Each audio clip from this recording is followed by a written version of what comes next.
This is the Lone Crater YouTube. We hope this video helps. You start now, power the phone off and eject the SIM tray so you don't lose parts, and place the device on a clean, static-free mat. Heat the screen edges evenly for 60–90 seconds to soften the adhesive. This makes separation safer. Once warm, use a suction cup near an edge, lift gently, and insert a plastic pick. Do not force it. The goal is to create a small opening around the bezel, so you can work the pick around without cracking the glass. Once you have an edge gap, continue prying slowly. Use multiple picks to hold positions and move around the perimeter so tension is even. Once the glass lifts, remove any retention screws and open the tiny bracket that covers connector ribbons. Secure screws in a tray.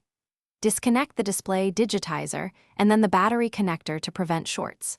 If the screen is fused to a frame, transfer cameras, sensors, earpiece mesh, and adhesives to the new assembly before final placement. With the old screen removed, position the new assembly and reconnect the display and digitizer temporarily. Then reconnect the battery and power on to test touch, display, cameras, and sensors. Once confirmed, power off again, apply new pre-cut adhesive or thin bead of manufacturer-approved adhesive, align carefully and press the screen into place. Use even pressure and clamps if available. Reinstall brackets and screws. If touch fails or you see lines, receipt connect.